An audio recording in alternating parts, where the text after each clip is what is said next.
Hello everyone, welcome back to my channel.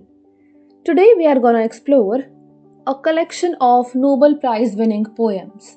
International bestseller Gitanjali by Rabindranath Tagore, the beloved and much admired Bengali poet and mystic. Let's explore his first poem. Thou hast made me endless. Such is thy pleasure. This frail vessel thou emptiest again and again, and fillest it ever with fresh life. This little flute of a reed thou hast carried over hills and dales, and hast breathed through it melodies eternally new. At the immortal touch of thy hands, my little heart loses its limits in joy and gives birth to utterance ineffable. Thy infinite gifts come to me only on these very small hands of mine. Ages pass, and still thou pourest, and still there is room to fill.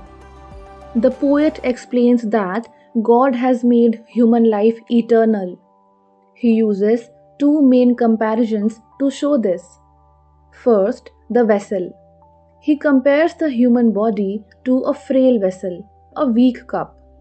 God empties this vessel through death and fills it again with fresh life through rebirth. Second, the flute. He compares himself to a simple flute of a reed. He says God carries him everywhere and breathes through him to create melodies eternally new. Here he is referring to his poems and songs. The poem concludes with the poet feeling overwhelmed by God's limitless gifts. He feels his own hands are too small to hold everything God gives.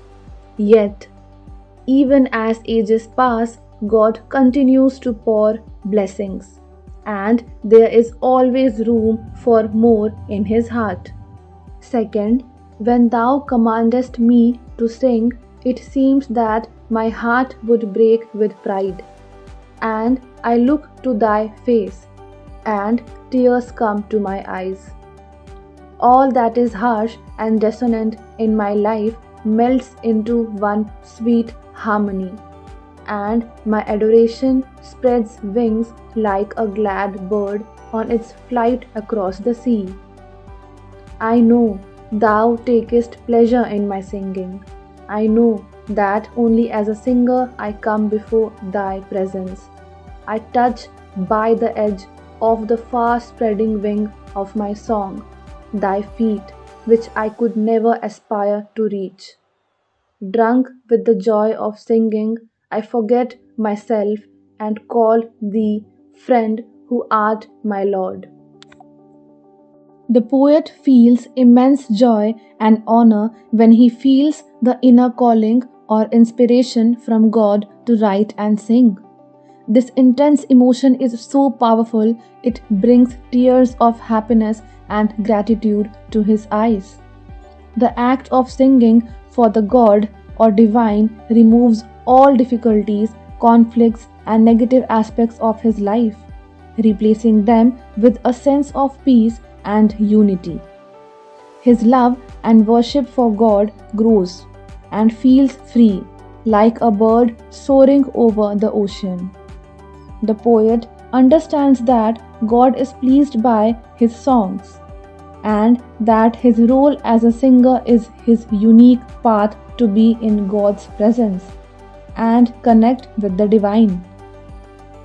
Through his widespread songs, he is able to spiritually reach the divine, symbolized by touching God's feet, a closeness he feels he could never achieve through ordinary means or aspirations. Overwhelmed and intoxicated with the happiness of singing, he loses his sense of self and the formal distance between himself and God, feeling familiar enough to call the divine a friend, even though he recognizes God as his ultimate master and Lord.